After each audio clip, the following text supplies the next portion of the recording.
أعوذ بالله من الشيطان الرجيم. بسم الله الرحمن الرحيم. الحمد لله رب العالمين، والصلاة والسلام على أشرف الخلائق أجمعين، سيدنا وسيد الأولين والآخرين، حبيبنا وحبيب إله العالمين، إمام المرسلين وخاتم النبيين، أبي القاسم المصطفى محمد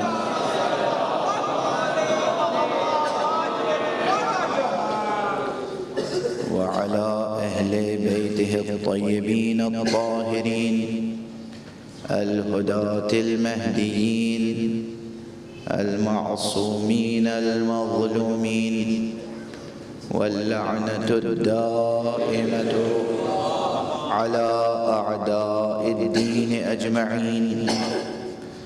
أما بعد، فقد قال الله تعالى عز اسمه في محكم كتابه ومتقن خطابه.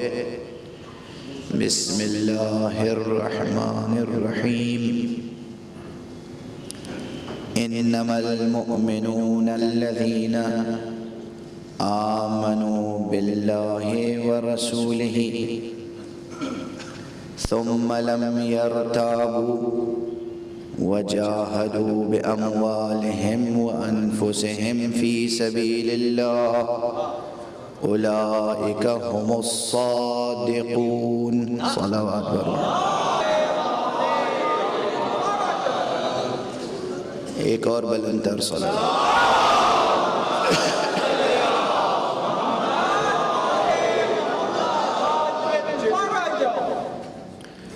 برادران عزیز، برادران ایمانی، برادران حسینی، برادران انسانی، خدا کی قسم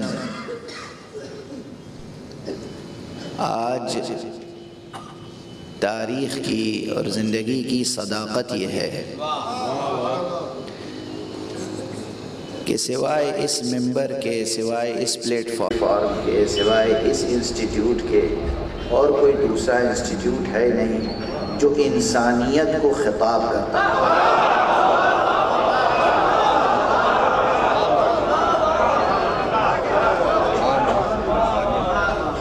وہ ہم ہیں، صرف ہم. یہ افتخار ہمارا ہے، یہ اعزاز ہمارا ہے، یہ امتیاز ہمارا ہے، اور یہ حق ہمارا ہے کہ ہم انسانیت کو خطاب کریں. ہمیں حق ہے کہنے کا برادران انسانی. باقی جو لوگ کہتے ہیں جس بھی پلیٹ فارم سے یہ آوازیں بلند ہوتی ہیں وہ سب سیاست ہے، حقیقت نہیں.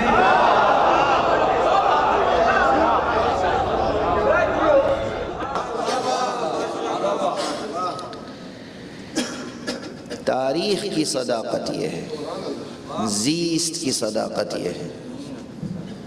تشریف لائیں، تشریف لائیں. بر محمد و آل محمد بلندر صلوات.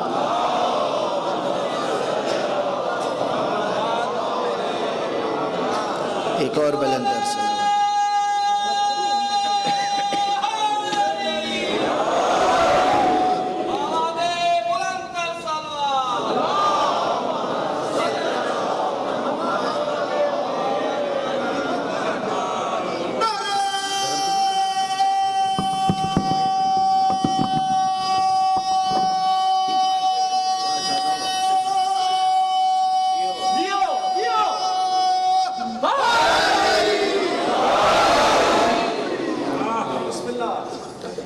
انسان پیدا ہی ہوا ہے بلندیوں تک پہنچنے کے لیے. بلندیوں تک پہنچنے کے لیے کسی بلند ہی کو پکارا جائے گا، پستوں کو تو نہیں پکارا.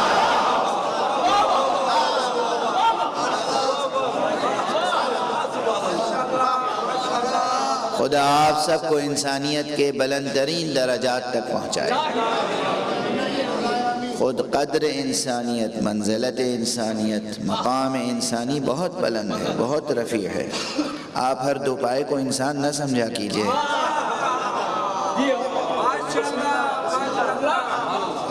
انسان وہ ہے جس میں واقعاً انسانی قدریں پائی جائیں. انسانی قدروں میں سب سے اہم یہ ہے کہ وہ حق اور باطل کی تمیز رکھتا ہو. انسان یعنی جو حق و باطل کی تمیز رکھتا ہو. انسان یعنی جو ظالم و مظلوم کی تمیز رکھتا ہو.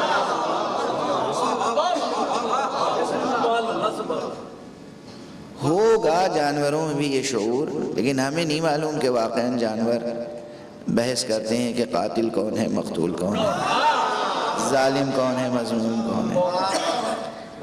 جنگل کا راجہ شیر ہے، جس کو جی چاہتا ہے چیر پھاڑ کر کھا لیتا ہے. لوگ شیر کو شجاع سمجھتے ہیں. میں اکثر کہتا رہا ہوں کہ شیر میں شجاعت نہیں ہوتی، شیر میں درندگی ہوتی ہے. دونوں میں فرق ہے. حیوان میں درندگی ہوتی ہے، انسان میں شجاعت ہوتی ہے.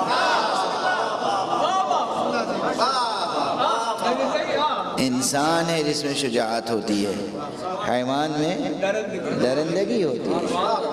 شیر کی صفت درندگی ہے، شجاعت نہیں ہے.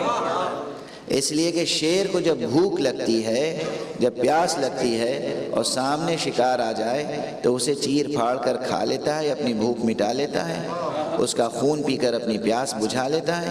یہ صرف انسان ہے جو طے کرتا ہے بھوک کے عالم میں بھی، پیاس کے عالم میں بھی، کہ ہمیں اس وقت اقدام کرنا ہے یا نہیں کرنا.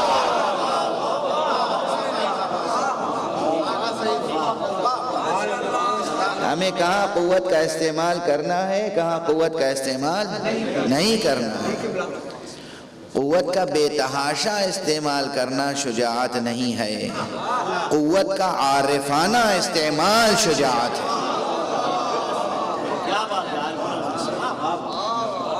قوت کا عارفانہ استعمال شجاعت ہے. اس لیے شجاعت صفت انسان کی ہے، حیوان کی نہیں. حیوان میں درندگی ہے. اب بتائیے پوری دنیا میں کون سا مکتب فکر ہے جہاں شجاعتوں کا بیان ہوتا ہو؟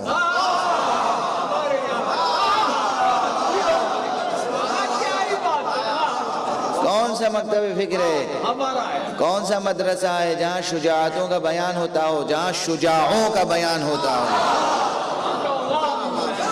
دنیا مجبور ہے جب بھی کسی شجاع کا حوالہ دے گی تو علی کا نام لے.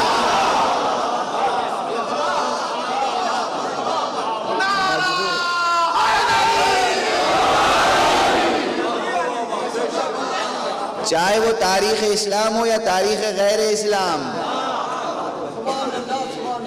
اگر شجاعت کا حوالہ آئے گا تو علی کے حوالے سے، معرفت کا حوالہ آئے گا تو علی کے حوالے سے، سخاوت کا حوالہ آئے گا تو علی کے حوالے سے. یہ جتنی صفتیں ہیں جو صفات انسانی ہیں، وہ جتنی قدریں ہیں جنہیں اقدار انسانی کہتے ہیں، ہمارا مکتب ہے تنہا جہاں ان اقدار انسانی کا بیان ہوتا ہے. اور صرف نظریاتی بیان نہیں ہوتا، صرف تھیوریٹیکل بیان نہیں ہوتا، صرف اسٹیٹمنٹ جاری نہیں ہوتے، صرف لفظوں اور عبارتوں میں ڈیفینیشنز ہم نہیں سناتے، ہم تو زندہ مثالیں پیش کرتے ہیں.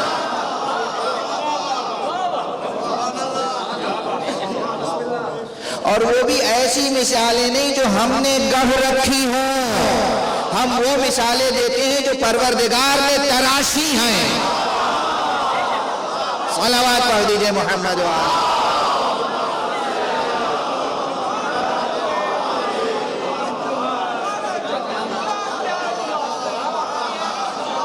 بہت فرق ہے. ایک بلندر صلوات پڑھ دیں.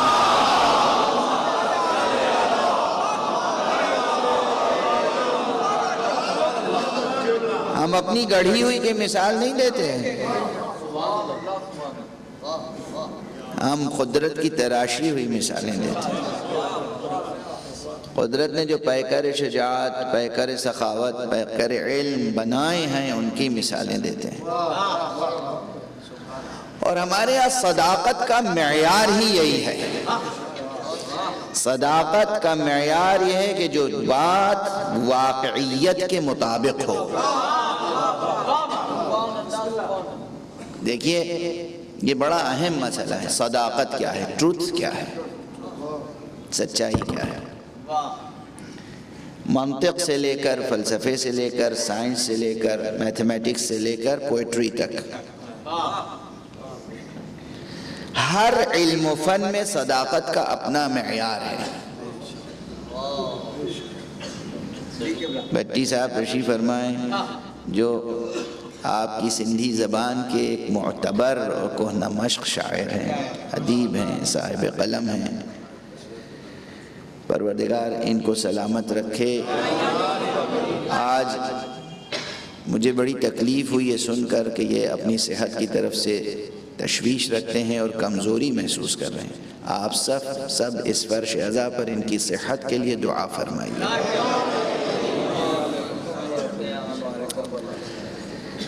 یہ شاعر ہیں، اور بھی اس بزم میں شعراء ہوں گے، ادبا ہوں گے، اہل فکر ہوں گے، اہل دانش ہوں گے. بہت سو کو میں چہروں سے پہچانتا ہوں، بہت سو کے اب یہ معاف فرمائیے گا، ممبر پہ آپ سے معافی مانگ رہا ہوں آپ سب سے، اور جہاں جہاں میری آواز جائے، کہ ظاہر ہے کہ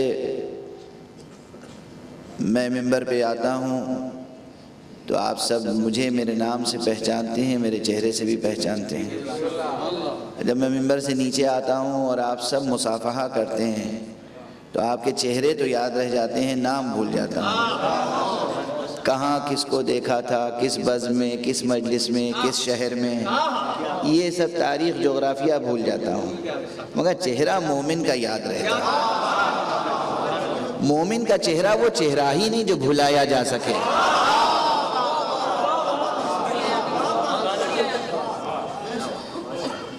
مومن کا چہرہ بھلایا نہیں جا سکتا.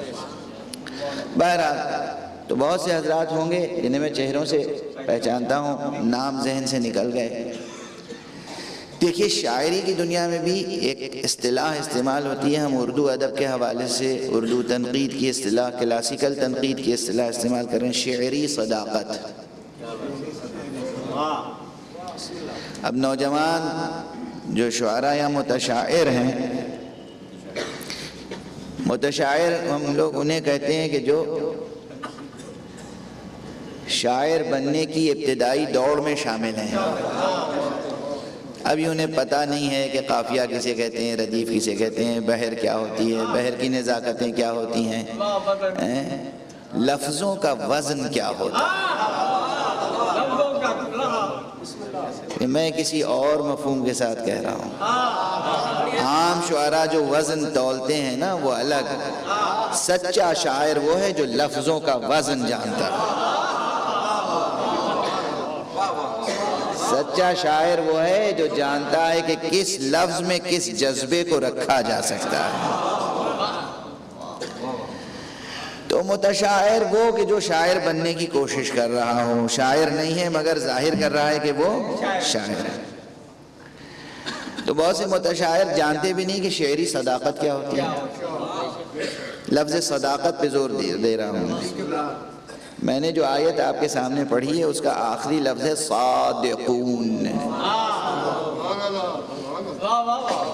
تو پہلے یہ کلیدی لفظ جو ہے یہ کھل جائے، سامنے آ جائے، پھر بات آگے بڑھے گی. آیت سورہ مبارکہ حجرات کی ہے. سورہ مبارکہ حجرات بجائے خود مختصر ہونے کے باوجود بے پناہ سورہ ہے. قرآن مجید میں جس ترتیب سے پہلے سورہ محمد، اس کے بعد سورہ فاتحہ، اس کے بعد سورہ حجرات. سورہ حجرات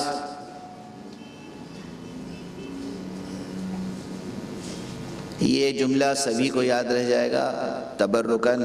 آج کی مجلس کا تبرک اس جملے کو سمجھیے گا. سورہ حجرات کی تلاوت کے فضائل میں یہ بھی روایت ہے کہ جو شخص سورہ حجرات کی تلاوت کرے اسے پیغمبر اکرم صلی اللہ علیہ وآلہ وسلم وسلم کی زیارت کا ثواب حاصل ہوتا ہے۔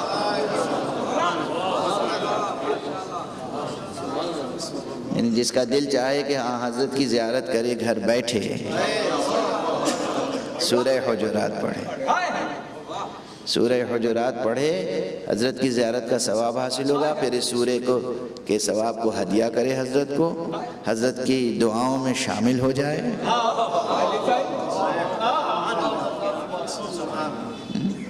حضرت کے توسل سے اللہ سے دعا کرے، اللہ کا واسطہ دے کر ان سے مانگو، ان کا واسطہ دے کر خدا سے۔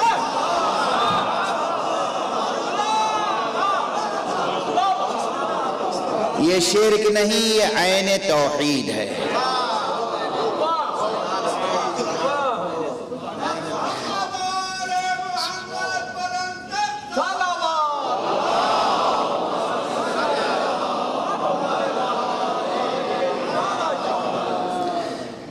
دیکھیے میں فقہ کا طالب علم ہوں، کوئی دلیل پوچھنے آئے گا، جس سطح کی دلیل چاہے گا دلیل عرض کروں گا، حدیث سے، قرآن سے، تاریخ سے، روایت سے، درایت سے۔ مگر اس وقت ایک جملہ کہہ رہا ہوں، یہ جو میں کہہ رہا ہوں نا کہ ان کا واسطہ دے کر خدا سے مانگو، خدا کا واسطہ دے کر ان سے مانگو، یہی عین توحید ہے۔ اس پر سب سے بڑی دلیل تو مومنین کا تجربہ ہے۔ آج تک کسی نے ان کا واسطہ دے کر خدا سے مانگا کبھی محروم رہا؟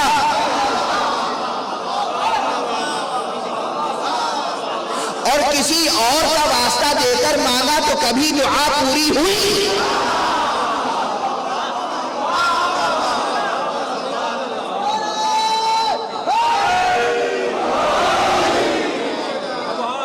جس کا جی چاہے تجربہ کر لے، تجربہ کر لے، تجربہ کر لے۔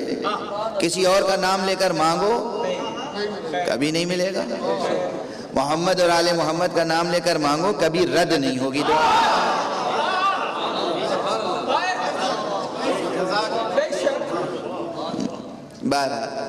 تو یہ سورہ حجرات ہے، غالباً سورہ نمبر 49 ہوا ہے نا، 47 ہے سورہ محمد، 48 ہے سورہ فتح، 49 ہے سورہ حجرات۔ سورہ حجرات کی ایک آیت میں نے آپ کے سامنے تلاوت کی ہے کہ انما المؤمنون الذین آمنوا باللہ ورسولہ۔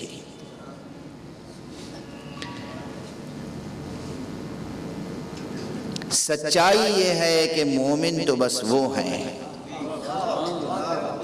حق یہ ہے، سچ یہ ہے، واقعیت یہ ہے کہ مومن تو بس وہ ہیں جو ایمان لائے اللہ پر اور اس کے رسول پر۔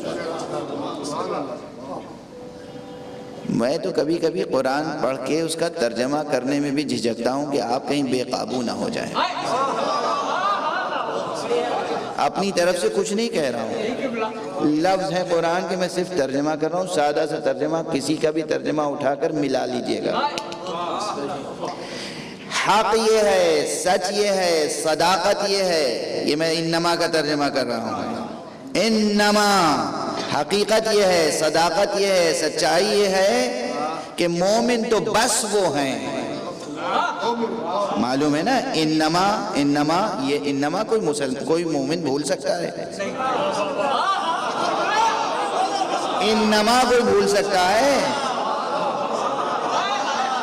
ارے مکتب حسینی میں آنے والا، مجلس علوی میں آنے والا، مدرسہ محمدی میں آنے والا، درسگاہ قرآن میں آنے والا کچھ بھول جائے، انما نہیں بھول سکتا۔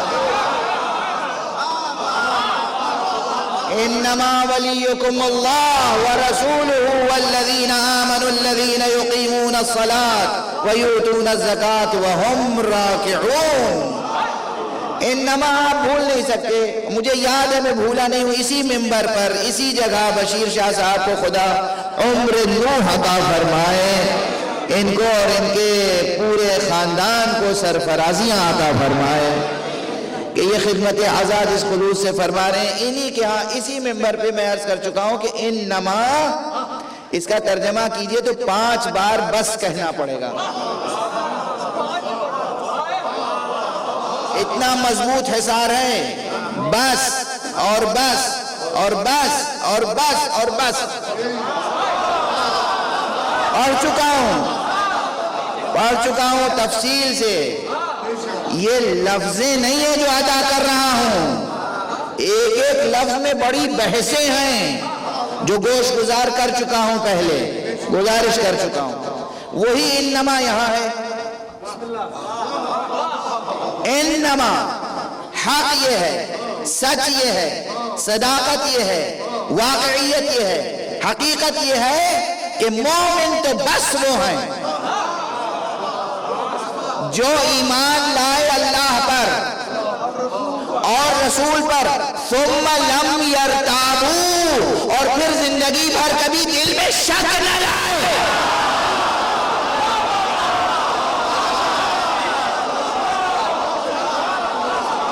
کیا ہو گیا؟ ارے آپ کیوں بے قابو ہو گئے؟ کسی کا شک یاد آ گیا کیا؟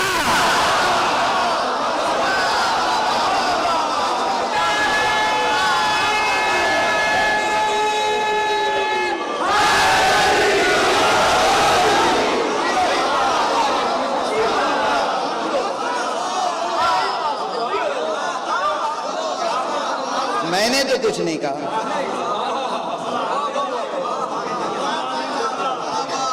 میں نے تو کچھ نہیں کہا. آپ بے قابو ہو گئے. یعنی اب قرآن بھی نہ پڑھوں؟ آپ بے قابو ہو گئے. بس مومن تو وہ ہے. قرآن قرآن قرآن سورہ حجرات. بس مومن تو وہ ہیں جو اللہ پر ایمان لائیں اور رسول پر ایمان لائیں. ثم لم یرتابوا، پھر کبھی شک نہ لائیں، شک نہ کریں. لم یرتابوا، اور شک نہ کرنے کے ساتھ اور شرط ہے. کیا شرط ہے؟ وجاہدوا، اور جہاد کریں.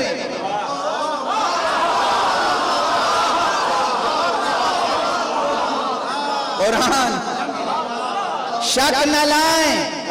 وجاہدوا، اور جہاد کریں. بِأَمْوَالِهِمْ وَأَنفُسِهِمْ، اپنے مال سے بھی، اپنی جان سے بھی.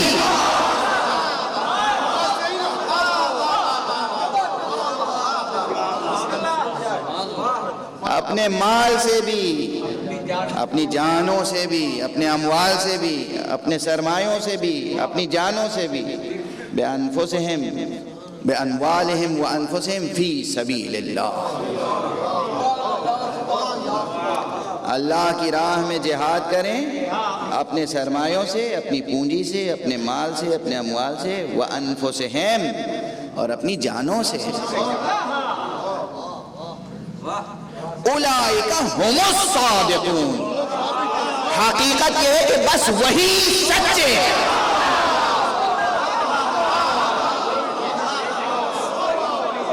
صلوات پڑھ دیجئے محمد.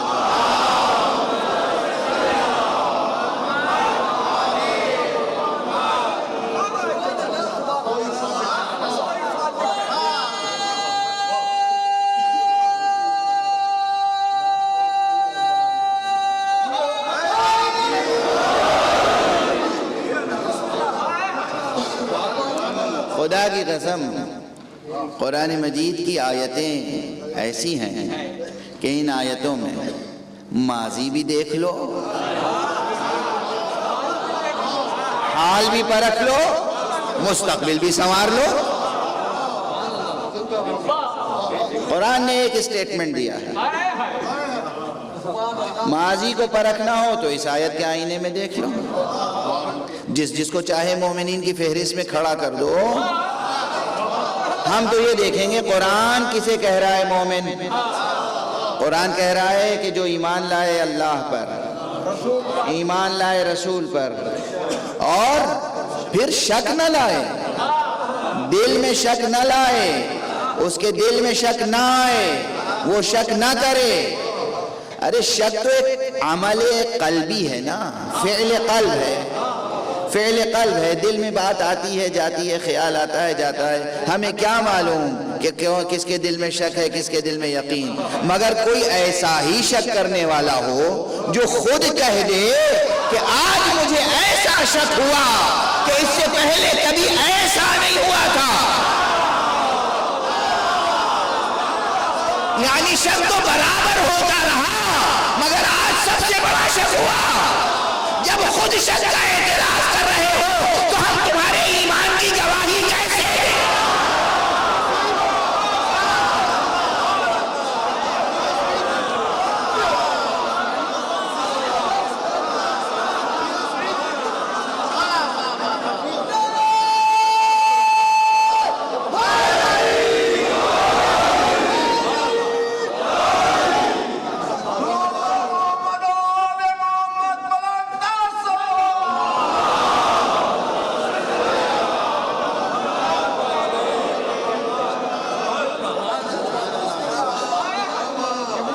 مومن تو بس وہ ہے جو اللہ پر ایمان لائے، رسول پہ ایمان لائے اور پھر شک نہ کرے. کیا لفظ رکھ دی ہے قرآن میں؟ کیوں یہ لفظ رکھی؟ دیکھیے، ماضی کی تاریخ بھی پر رکھیے، حال کو بھی پر رکھیے، مستقبل بھی سنواریے. ہم سب اپنے دلوں کا بھی جائزہ لیں، ہے نا؟ ابھی ماضی پہ جو کچھ کہنا تھا کہہ دیا، اب تو حال ہے نا؟ حدیث میں کیا ہے؟ دیکھیے یہ سال بہت اہم سال ہے. میں ابھی نماز مغربین کے بعد بھی عرض کر رہا تھا، میں نے بریگیڈیئر اختر ضامن صاحب کے محبت قدے پہ بھی عرض کیا تھا اور مختلف جگہوں پہ عرض کیا ہے. یہ سال بہت اہمیت رکھتا ہے. آمادگی کا سال ہے، تیاری کا سال ہے. کس کے لیے تیاری؟ کس کے لیے آمادگی؟ استقبال کے لیے. ایک محمد آنے والا ہے.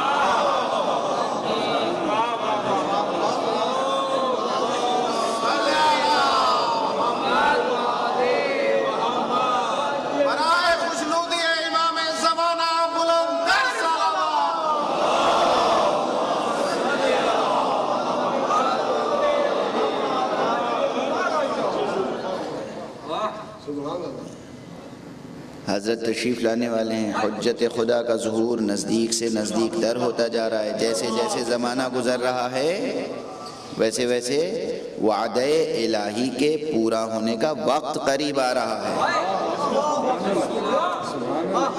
تو ظہور حجت وعدہ حق ہے. اللہ سبحانہ و تعالیٰ کا وعدہ ہے. اللہ کا وعدہ بھی ہے، اللہ کا مشن بھی ہے. بھئی ہم آپ روز منصوبے بناتے ہیں، مشن بناتے ہیں، ہمارے مشن ناکام ہو جاتے ہیں، منصوبے ناکام ہو جاتے ہیں. کیا اللہ کا منصوبہ بھی نعوذ باللہ ناکام رہ سکتا ہے؟ اللہ کا منصوبہ کیا ہے؟ قرآن مجید میں اللہ نے اعلان کر دیا ہے ہمارا منصوبہ یہ ہے، اللہ کا منصوبہ یہ ہے کہ روئے زمین پر عدل و انصاف کی حکومت قائم. یہ منصوبہ کس کا ہے؟ اللہ کا ہے. ابھی تک تو نہیں قائم ہوئی. تو یہ اللہ کا منصوبہ پورا ہوگا یا نہیں؟ پورا ہوگا. اللہ کا یہ منصوبہ ہے، پورا ہو کر رہے گا. وعدہ کیا ہے اللہ کا؟ کس کے ہاتھ پہ پورا ہوگا؟ کس کے ہاتھوں میں پورا ہوگا؟ نبی خاتم کی جان.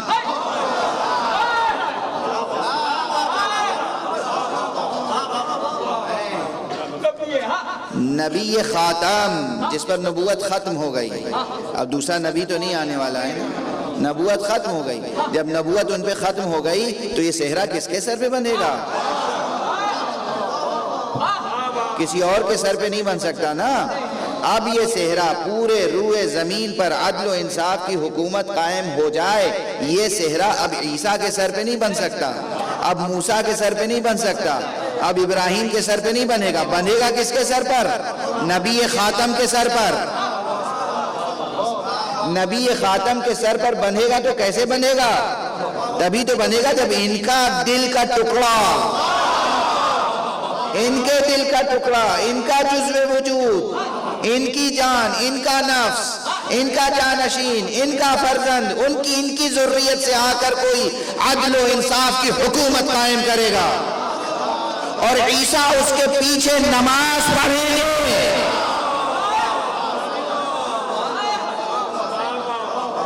عیسیٰ گواہی دیں گے کہ یہ صحرا محمد کے سر پہ بندھے گا، عیسیٰ کے سر پہ نہیں۔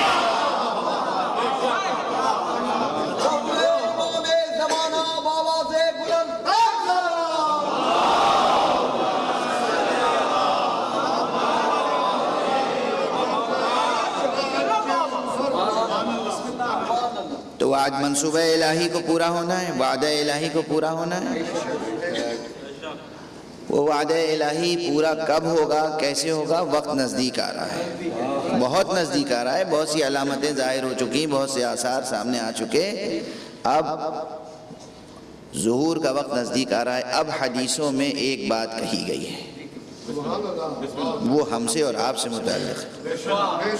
خود حضور اکرم صلی اللہ علیہ وآلہ وسلم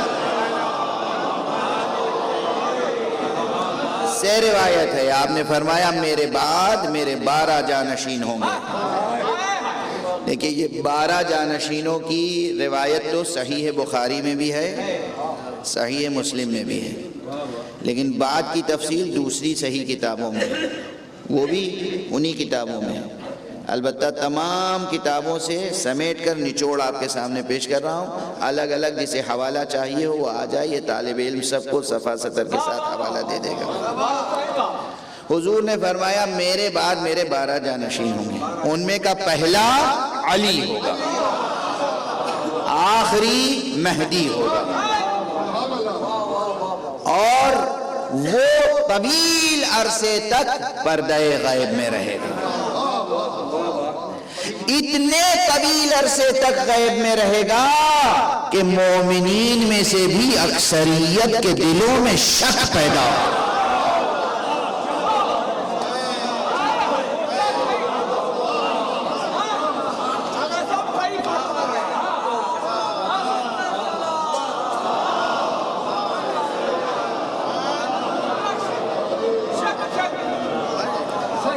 مومنین جو اپنے کو مومن سمجھتے ہیں ان کے دلوں میں بھی شک پیدا ہو جائے گا۔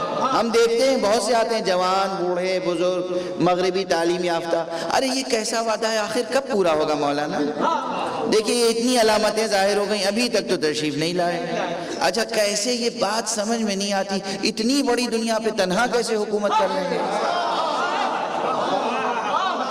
شک کی بھی قسمیں ہیں، کبھی اصل جو وعدہ ہے اس میں شک کرتے ہیں، کبھی یہ شک کرتے ہیں کہ ظہور فرمائیں گے تو ایسی اتنی بڑی حکومت اکیلے چلائیں گے کیسے؟ طرح طرح کے شک پیدا ہوتے ہیں۔ اگر ان شکوک سے بچ گئے، انما المؤمنون الذین آمنوا باللہ ورسولہ، مومن تو بس وہ ہیں جو اللہ پر ایمان لائیں اور اس کے رسول پر، ثم لم یرتابوا، اس کے بعد شک نہ کریں۔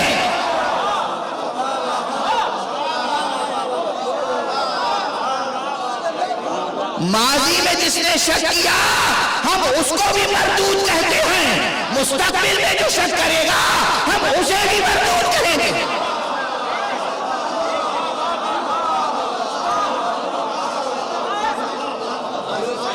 وعدہ الہی پر شک، وعدہ مصطفیٰ پر شک کیسے ممکن ہے؟ وعدہ رسالت مآب صلی اللہ علیہ وسلم،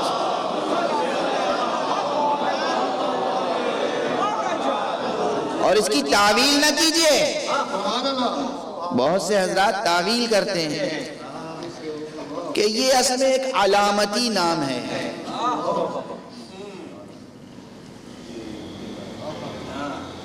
ہوئی جس کی خودی پہلے نمودار، وہی مہدی وہی آخر زمان۔ نہیں، ایسا نہیں ہے، ایسا نہیں، یہ نہیں کہ جو چاہے مہدی بن جائے. یہ نہیں ممکن ہے جو چاہے مہدی بن جائے. حضور نے کہا وہ میری ذریت سے ہوگا، وہ میری فاطمہ کی ذریت سے ہوگا، وہ میرے بیٹے حسین کی نسل سے ہوگا، اس کا نام میرا نام ہوگا، اس کی کنیت میری کنیت ہوگی. اتنی علامتیں بیان کر دی ہیں. ایک بات عرض کروں، میرا ایک جواب آپ کو یاد ہوگا، آپ کو وہ جواب یاد دلا دوں اور پھر آج کی یہ بحث مربوط کر دوں. اکثر لوگ پوچھتے ہیں کہ جناب آپ امیر المومنین حضرت علی ابن ابی طالب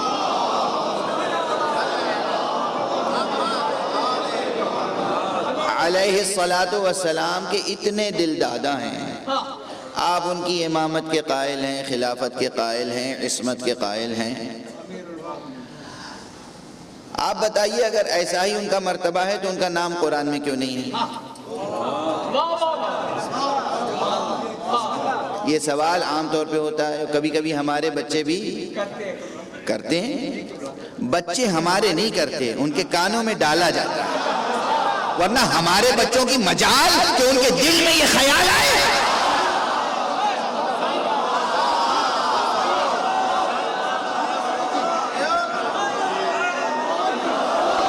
ہم جب نکاح پڑھتے ہیں تو صرف ان کہتو قبل تو نہیں کہتے، حدیث قصہ بھی پڑھتے ہیں.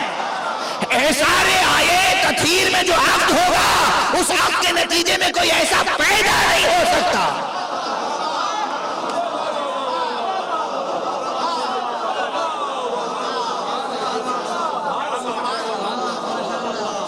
آیت تطہیر کی تلاوت کیوں کرتے ہیں عقد کے وقت؟ حدیث قصہ، حدیث قصہ پہلے، پھر ان کہتو قبل تو، تاکہ جو نسل چلے پاکیزہ چلے. ایسی نسل وجود میں نہ آئے جس کے دل میں شک پیدا ہو. تو ہمارے بچے نہیں سوال کرتے، ان کے کانوں میں ڈالا جاتا ہے، ان کے منہ میں کوئی اپنی زبان رکھ دیتا ہے. بچے تو بچے، بچے تو بچے، بچے تو بچے چاہے کتنے ہی لمبے ہو جائیں.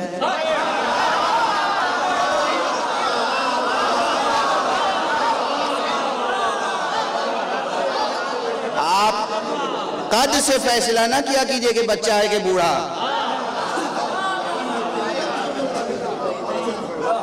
قد سے کچھ فرق نہیں پڑتا.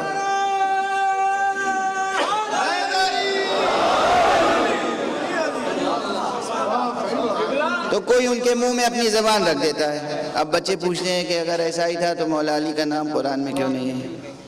میں نے اس کے دو جواب دیے تھے، دونوں ہمیشہ یاد رکھیے گا، دونوں جواب واقعی ہیں. پہلا جواب تو یہ ہے کہ جو آپ سے کہے کہ مولا علی کا نام قرآن میں نہیں ہے یا کیوں نہیں ہے، آپ اسے کہیے کہاں نہیں ہے.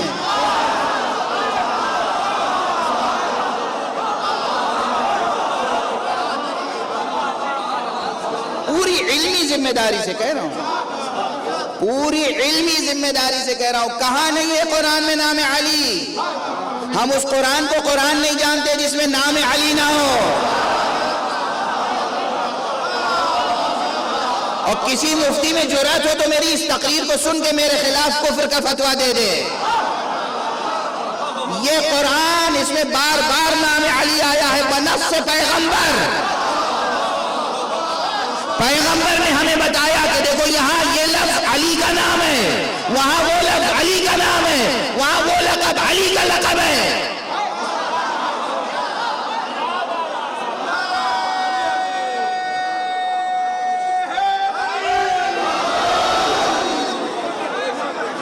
اب ہم پیغمبر کی بتائی ہوئی تفسیر کو اختیار کریں یا جناب والا کی تفسیر؟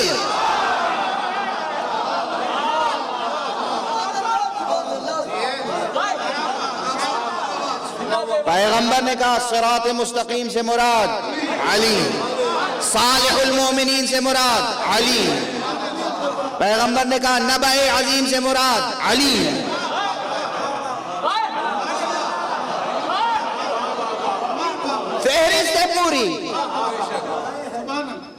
صحابی جناب حضرت عبداللہ ابن عباس حبر الامہ، حبر الامہ، یعنی امت نے ان کو سب سے بڑا عالم تسلیم کر لیا، اور امت نے جس کو سب سے بڑا عالم تسلیم کیا اس کی شان کیا تھی معلوم ہے نا؟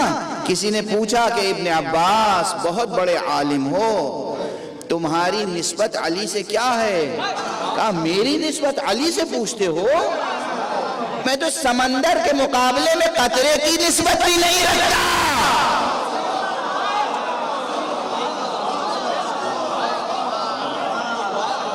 مگر اب یہ امت کا ظرف تھا کہ اسے قطرے سے بھی چھوٹا وجود سمندر نظر آیا۔ جناب ابن عباس فرماتے ہیں علی ابن ابی طالب کی شان میں 300 آیتیں نازل ہوئیں۔ دوسرے صحابی کہتے ہیں علی ابن ابی طالب کی شان میں 500 آیتیں نازل ہوئیں۔ خود ائمہ اہل بیت سے روایت ہے کہ ربع قرآن ہماری شان میں ہے، اور اسی لیے میں کہتا ہوں، میرا پرانا جملہ ہے، بارہا کا کہا ہوا کہ قرآن از اول تا آخر قصیدہ آل محمد ہے۔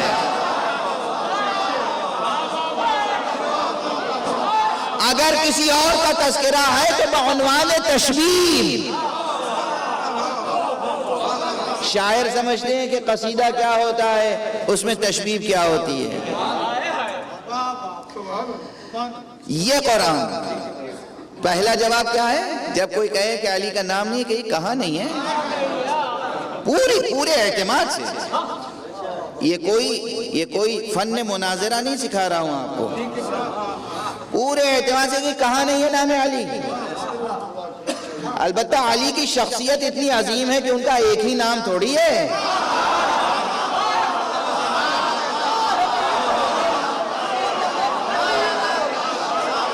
شخصیت اتنی بڑی ہے کہ اس کے نام بھی ہزاروں ہیں۔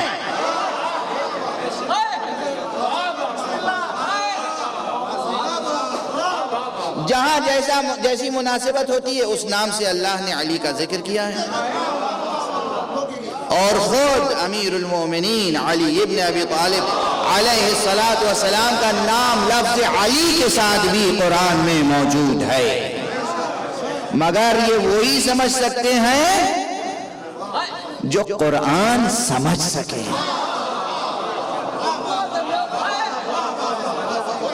جو قرآن سمجھ سکے۔ سورہ مبارکہ زخرف جا کے پڑھیے گا، سورہ زخرف میں علی کا نام موجود ہے، علی کا نام موجود ہے۔ گزارش کروں گا، ابھی آگے بڑھ رہا ہوں۔ پہلا جواب یہ، جب بھی کوئی کہے کہ نام نہیں ہے اور کیوں نہیں ہے، جواب یہ کہاں نہیں ہے۔ مفروضہ، آپ مفروضہ قائم کریں، سوال قائم کریں اور جواب ہم سے طلب کریں، یہ کون سی منطق ہے؟ بے اساس سوال کا جواب ہم دیتے پھر۔ دوسرا جواب، جس حیثیت سے آپ چاہتے ہیں اس حیثیت سے نام اس لیے چھپا کر رکھا گیا تاکہ قرآن مجید کی کانسٹیٹیوشنل حیثیت باقی رہے۔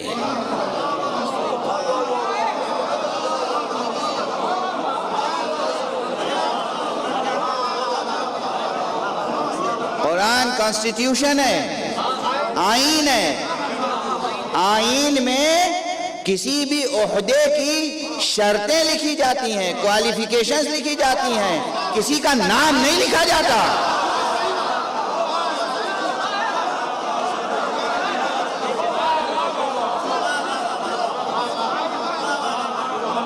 اچھی طرح سمجھ لیجئے اس بحث کو۔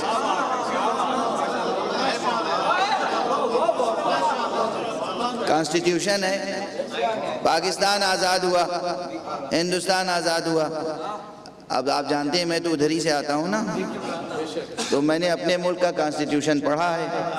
اس ملک کا کانسٹیٹیوشن ابھی پورا نہیں پڑھا ہے، تھوڑا سا پڑھا ہے، لیکن بہرحال تقریباً کانسٹیٹیوشن کا ایک ڈھانچہ ہوتا ہے، اس کا متن، اس کا ٹیکسٹ، کانسٹیٹیوشن کا ٹیکسٹ لکھنے کے کچھ قانونی شرائط ہیں۔ جس وقت تقسیم ہوا ملک اس وقت بالکل طے ہو چکا تھا کہ صدر کون ہوگا، وزیر اعظم کون ہوگا، کون سا قلمدان کسے سونپا جائے گا، بڑے بڑے عہدے سب طے ہو گئے تھے، اور عہدوں ہی پہ تو تقسیم ہوا تھا، کرسیوں ہی کا تو جھگڑا تھا، طے ہو چکا تھا۔ لیکن کانسٹیٹیوشن میں یہ نہیں لکھا گیا کہ اس ملک کے وزیر اعظم جواہر لال نہرو ہوں گے۔ عہدے کی کوالیفیکیشنز یا کنڈیشنز شرائط لکھ دی گئیں جس میں یہ صفات ہوں گی وہ وزیر اعظم ہوگا، ٹھیک ہے نا؟ یہ طے ہے کون ہوگا۔ جب کانسٹیٹیوشن لکھا جا رہا ہے اس وقت معلوم ہے کون ہوگا، لیکن اس میں نام نہیں ہوگا، صفتیں ہوں گی۔ اللہ نے قرآن مجید جب نازل کیا تھا اسی وقت معلوم تھا خاتم النبیین محمد ہوں گے، ان کے وصی علی ہوں گے، ان کے بعد 12 امام ہوں گے، کون کون ہوگا سب معلوم ہے۔ مشیت، کتاب مشیت میں سب موجود، لوح محفوظ میں سب موجود، مگر اس قرآن میں صفتیں لکھ دی۔ انما ولیکم اللہ ورسولہ والذین آمنوا الذین یقیمون الصلاة ویؤتون الزکاة وہم راکعون۔ دیکھو تمہارا ولی، تمہارا حاکم، تمہارا سرپرست اللہ ہے اور اللہ کا رسول ہے، اور وہ اب صفتیں شروع ہوئی، وہ ہے کون معلوم ہے، مگر صفتیں لکھی گئیں۔ اور وہ جو ایمان لائے، وہ جو نماز قائم کرے، وہ جو زکوٰۃ دے، زکوٰۃ یوں ہی نہ دے، حالت رکوع میں زکوٰۃ دے۔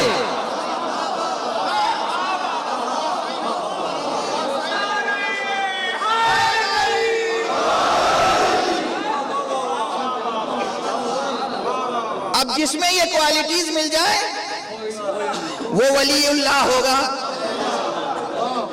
ہے نا؟ اور بات اگر ایک ہی کی ہوتی تو الذی ہوگا، الذین نہ ہوتا۔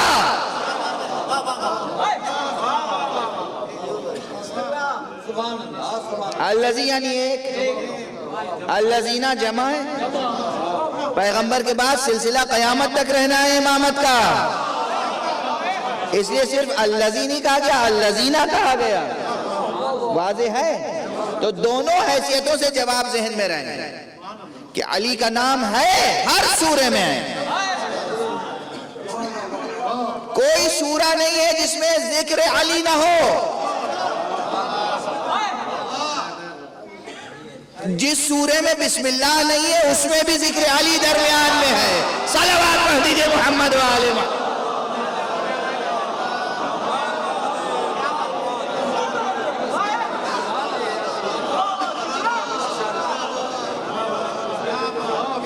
جس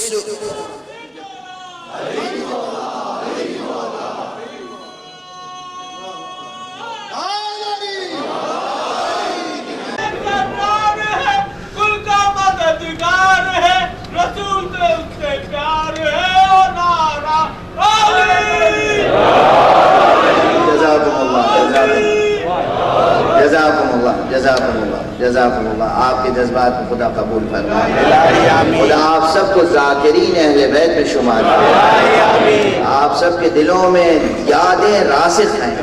ذاکر کہتے ہیں یاد رکھنے والے، ذاکر کہتے ہیں یاد قائم کرنے والے، یاد کرنے والے کو ذاکر کہتے ہیں۔ آپ سب انشاءاللہ ذاکر اہل بیت ہیں۔ تو یہ دونوں جواب ذہن میں رہے کہ نام حضرت کا ہے، البتہ جس حیثیت سے آپ چاہتے ہیں اس حیثیت سے ان کا نام چھپا کر رکھا گیا، ان کے صفات بیان کر دیے گئے۔ یہی شان حضرت مہدی علیہ السلام کی،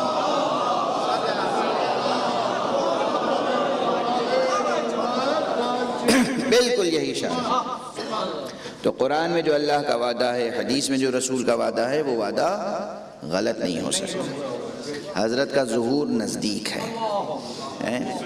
اب پیغمبر نے خود کیا فرمایا کہ جو مؤمنین ہیں ان کے دلوں میں بھی شک پیدا ہونے لگیں گے، بس اس شک سے بچنا ہے، اس شک سے بچنا ہے۔ بس ایک بات یاد رکھیے کہ اللہ کا وعدہ غلط نہیں ہو سکتا، رسول کا وعدہ غلط نہیں ہو سکتا۔ جتنے وعدے اللہ نے کیے سب پورے ہوئے، جتنے وعدے رسول نے کیے سب پورے ہوئے، تو جب جو پورے نہیں ہوئے ہیں وہ اب پورے ہوں گے۔ یہ ممکن نہیں ہے کہ پورے نہ ہوں۔ اب جو لوگ تعویل کرتے ہیں، میں یہی عرض کر رہا ہوں، جو جملہ کہنا چاہ رہا تھا جس کے لیے زحمت دی تھی، وہ یہ ہے کہ وجود مبارک مہدی علیہ السلام صلوات اتنا بڑا معجزہ ہے،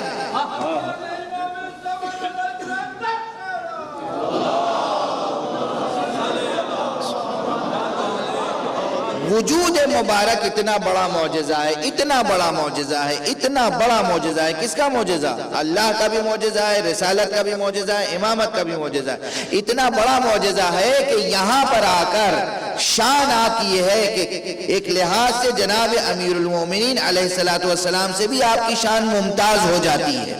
کیسے؟ اس لیے کہ نام صراحتاً کیوں نہیں قرآن میں آیا؟ تیسرا جملہ اس لیے نہیں آیا، صراحتاً اس لیے نہیں آیا، صاحب عہدہ کی حیثیت سے، صاحب منصب کی حیثیت سے اس لیے نہیں آیا کہ اگر نام علی آ جاتا صرف اتنا کہ علی وصی ہوں گے رسول کے، تو نہ جانے کتنے لوگ اپنے بچوں کا نام علی رکھتے، اور پھر ایک جنگ یہ شروع ہوتی کہ علی سے مراد میرا بیٹا ہے، علی سے مراد میرا بیٹا ہے، علی سے مراد میرا بیٹا ہے نا۔ پہلی منزل میں تو اتنی احتیاط ہوئی، لیکن آخری منزل میں پیغمبر نے کھول کے اعلان کر دیا مہدی ہوگا، میری ذریت سے ہوگا، میری فاطمہ کی نسل سے ہوگا، میرے حسین کی اولاد سے ہوگا۔ اتنی شرطیں بتانے کے بعد بھی اطمینان سے پیغمبر اس دنیا سے گئے کہ کسی میں ہمت نہیں ہے جو مہدی کے علاوہ مہدی بن سکے۔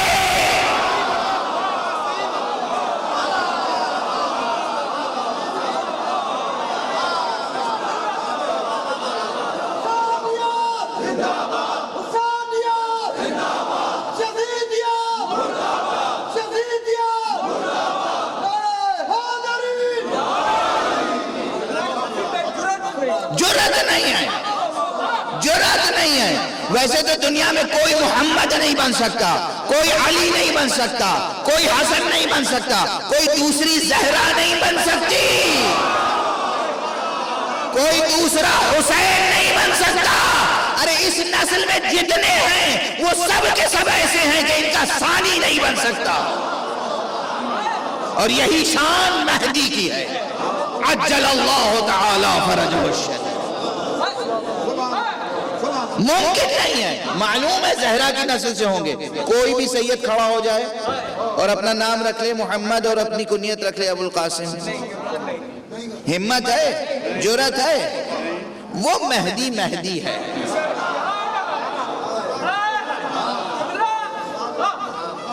بہت سے جھوٹے دعوے دار گزر چکے ہیں تاریخ میں، مگر ان کی کیفیت وہی رہی جو امیر المومنین کے مقابلے میں سلونی کہنے والوں کی تھی۔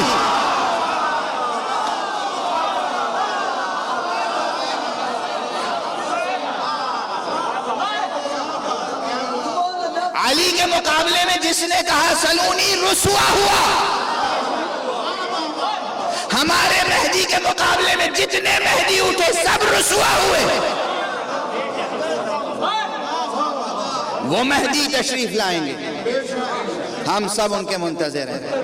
یہ سال آمادگی کا سال ہے، یہ جملہ فراموش نہ ہو جائے، فضائل کے ذمن میں یہ جملہ فراموش نہ ہو جائے۔ یہ سال 1433 ہجری یہ آمادگی کا سال ہے۔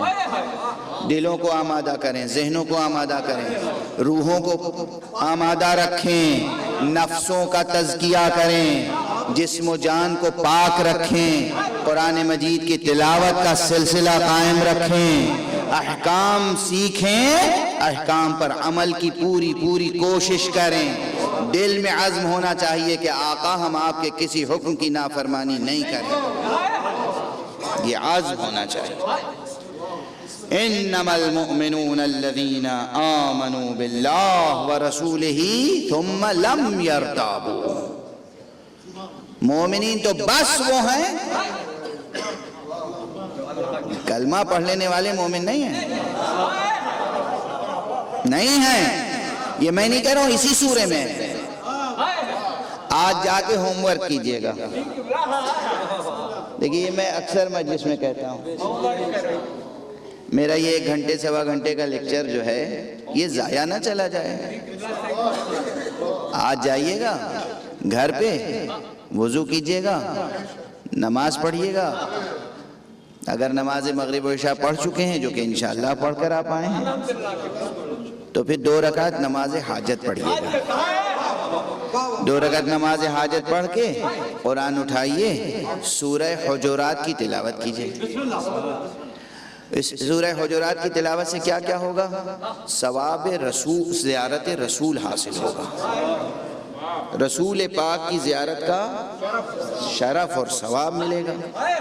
اس کے بعد ایک ایک آیت پڑھتے چلے جائیے، برابر میں اس کا ترجمہ پڑھیے. دیکھیے اس میں وہ آیت بھی آپ کو مل جائے گی. اب وقت نہیں ہے، وقت تمام ہو چکا، 1 گھنٹہ گزر گیا. اس میں وہ آیت بھی مل جائے گی جس میں اللہ نے اپنے رسول سے کہا ہے کہ یہ عرب آ کر تم سے کہتے ہیں کہ ہم ایمان لائے. کہہ دیجئے تم ایمان نہیں لائے، تم صرف اسلام لائے ہو.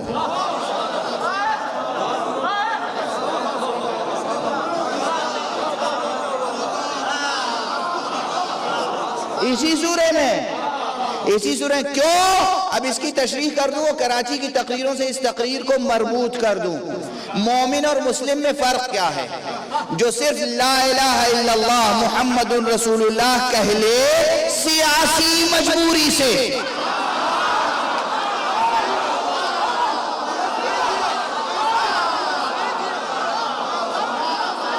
اسے مسلمان مانا جا سکتا ہے، لیکن مومن ہرگز نہیں. مومن وہ ہوگا جسے 2 بار ایمان لانا پڑے گا. سورہ مبارکہ محمد کی دوسری آیت ہے. پہلی اور دوسری دونوں پڑھ دیتا ہوں، مسلسل پڑھ رہا ہوں، اس وقت بھی پڑھ دیتا ہوں. سورہ محمد میں ارشاد الہی ہے الذین کفروا، پہلی آیت، الذین کفروا وصدوا عن سبیل اللہ اضل اعمالهم والذین آمنوا وعملوا الصالحات وآمنوا بما نزل على محمد وهو الحق من ربهم کفر عنہم سیئاتہم واصلح بالہم. جن لوگوں نے کفر اختیار کیا اور اللہ کی راہ میں روڑے اٹکائے، ان کے کارنامے اکارت،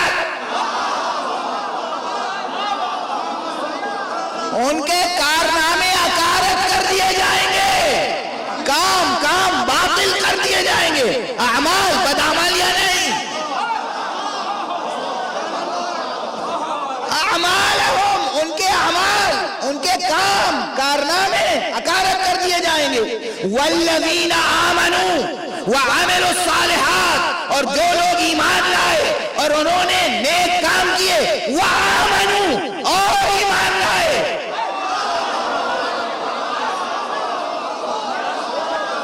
قرآن سورہ محمد کی دوسری آیت، والذین آمنوا وعملوا الصالحات وآمنوا بما نزل علی محمد، اور ایمان لائے اس چیز پر جو محمد پر نازل ہوئی. وَهُوَ الْحَقُّ مِن رَّبِّهِمْ، اور وہی حق ہے ان کے رب کی طرف سے. ان کی جزا کیا ہے؟ کفر عنہم سیئاتہم، ان کے گناہ بخش دیے جائیں گے. وَأَصْلَحَ بَالَهُمْ، اور ان کے بگڑے ہوئے کام سنوار دیے جائیں گے. یہ میں جوش خطابت میں نہیں کہہ رہا ہوں، یہ قرآن کی آیت پڑھ رہا ہوں. بس ایک جملہ کہنا چاہتا ہوں کہ اس آیت میں جو 2 بار آمنو آیا، اس کو سمجھئے. پہلا آمنو ہے دعوت ذوالعشیرہ پر ایمان لاؤ، دوسرا آمنو ہے غدیر پر ایمان.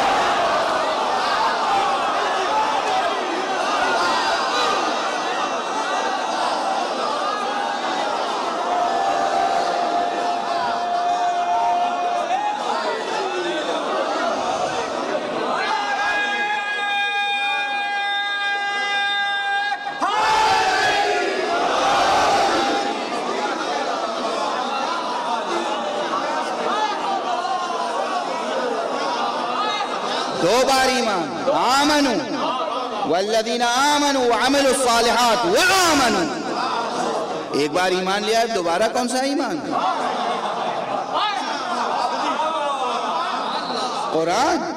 قرآن سمجھنے کی کوشش کی جائے یا نہیں؟ تو یہ دو بار کیوں ایمان ہے؟ توجہ ہے؟ بس پیغام منتقل ہو گیا آپ تک، پیغام آپ تک منتقل ہو گیا۔ آج گفتگو یہیں روک رہا ہوں۔ یہ سورہ حجرات پڑھیے گا، اس میں ادب بارگاہ نبوی بیان ہوا ہے، تفصیل کے ساتھ کہ نبی کے گھر کے سامنے کھڑے ہو کر، نبی کے دروازے کے سامنے کھڑے ہو کر بلند آواز سے باتیں نہ کرو۔ قرآن نبی کے آگے اپنی بات مت رکھو، نبی کی بات پر اپنی بات کو فوقیت نہ دو، نبی کی آواز پر اپنی آواز کو بلند نہ کرو، نبی کو اس طرح نہ پکارو جیسے اپنے کسی عزیز و قریب کو پکارتے ہو۔ یہ آداب اس سورے میں سکھائے گئے ہیں۔ بس ایک جملہ کہوں، قرآن تو یہ کہہ رہا ہے کہ نبی کے گھر کے سامنے بلند آواز سے بات نہ کرو۔ یہ کون لوگ ہیں جو نبی کے گھر کے آگے لا کر آگ اور لکڑی رکھ دیتے؟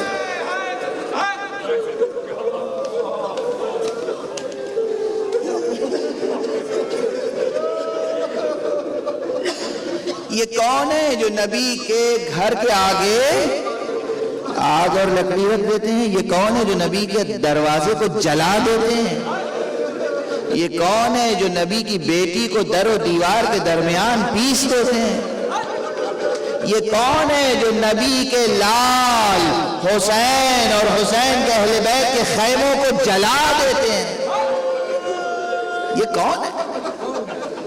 ہم انہیں اہل قرآن سمجھیں، ہم انہیں مسلمان سمجھیں، ہم انہیں مومن سمجھیں، ہم انہیں ڈیفینڈ کریں۔ کوئی انہیں ڈیفینڈ کر رہا ہو اور ہم خاموشی سے سن لیں، کوئی انہیں ڈیفینڈ کر رہا ہو اور ہم خاموشی سے سن لیں تو ہم پر لعنت۔ ہم اس لیے نہیں جی رہے ہیں کہ یزید کی وکالتیں سنیں۔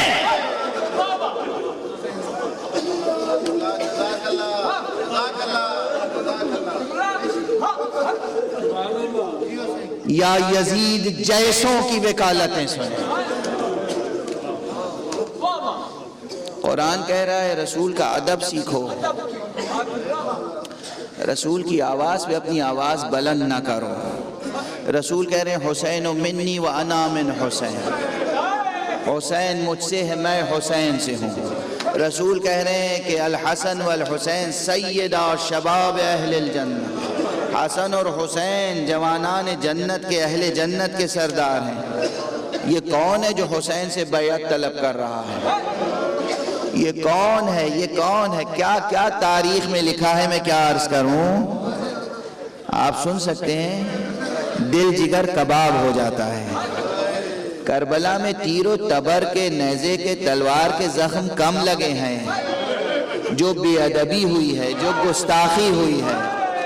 ایک مرتبہ حسین نے جب کہا ہے کہ ان سے کہو ہمیں نماز پڑھنے کی مہلت دیں، تو کسی شقی نے کہا کہہ دو حسین تمہاری نماز قبول نہیں ہوگی۔ ایک شقی آیا، اس نے اس سے بڑھ کر جملہ کہا، اللہ اکبر، اللہ اکبر۔ ایک شقی آیا، سن سکیں گے؟ میں کیسے پڑھوں یہ روایت؟ ایک شقی آیا اور اس نے کہا کون ہے تم میں سے حسین کون ہے؟ کیا تم میں حسین ہے؟ کیا تم میں حسین ہے؟ 2-3 بار کہا، امام حسین کے اصحاب خاموش رہے۔ ایک مرتبہ ایک شخص کو جلال آیا، کہا یہ ہے حسین، کیا کہنا چاہتے ہو؟ کیا کہنا چاہتے ہو؟ اس نے امام حسین کو خطاب کر کے کہا حسین تمہیں دوزخ کی بشارت ہو۔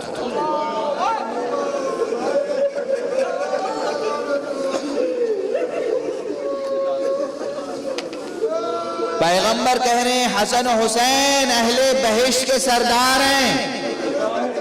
یہ وہ موقع ہے جب امام حسین نے اس شخص کے لیے فوراً بددعا کے لیے ہاتھ اٹھائے.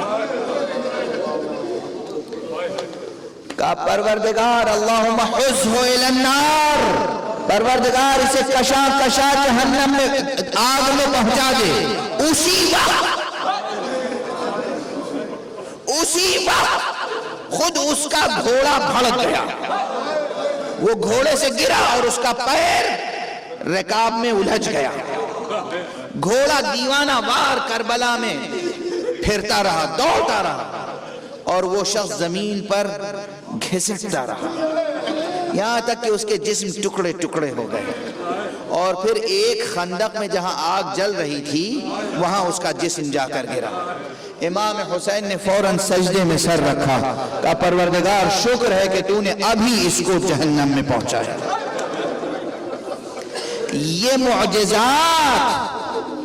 یہ معجزات کربلا میں رونما ہوئے ہیں اور تاریخ میں موجود ہے. تاریخ ابن عساکر اٹھا کے دیکھیے، تاریخ ابن اسیر اٹھا کے دیکھیے. مخالفین مذہب حسین نے حسین کا یہ معجزہ لکھا ہے. بس میں تو صرف جملوں پہ آپ کی توجہ مبذول کرا رہا تھا. حسین پہ کیا کیا مصیبتیں نازل ہوئی ہیں. قرآن کیا ادب سکھا رہا ہے، مسلمان کیا کر رہا ہے. آپ اسے مسلمان کہیں گے، بس 2-3 جملے کہوں گا کافی ہیں، گریے کے لیے کافی ہیں، سر و سینہ پیٹنے کے لیے کافی ہیں. قرآن کہہ رہا ہے ان کے در کا ادب سیکھو، ان کے گھر کا ادب سیکھو. انہوں نے خانہ زہرا کے سامنے آگ اور لکڑیاں جمع کی اور کربلا میں خیام میں کس طریقے سے آگ لگائی. امام حسین کی شہادت کے بعد جس گھر کی حرمت کے لیے اللہ نے حکم دیا ہے اس گھر کو لوٹا جا رہا ہے، اس گھر میں آگ لگائی جا رہی ہے. ایک خیمے میں آگ لگائی، بیویاں دوسرے خیمے میں چلی گئیں، دوسرے خیمے میں آگ لگائی، بیویاں تیسرے خیمے میں چلی گئیں. جب ساری بیویاں بچوں کو لے کر ایک خیمے میں جمع ہو گئی اس خیمے میں بھی آگ لگا دی گئی. اب بیوی اس خیمے میں گئی، جناب زینب اس خیمے میں گئی جہاں جناب سید سجاد تھے، اور ایک سوال کیا، بیٹا تم امام وقت ہو، بتاؤ ہمارا وظیفہ عملی کیا ہے. خیام میں آگ لگا دی گئی ہے، ہم جل کے مر جائیں یا بے ردا خیموں سے باہر نکل جائیں. میں کہتا ہوں ہمارے چوتھے امام کی سب سے بڑی مصیبت یہ ہے کہ سب سے پہلا بطور امام جو سب سے پہلا حکم بیان کیا وہ اہل بیت کے لیے یہ تھا کہ بے ردا خیموں سے باہر نکل.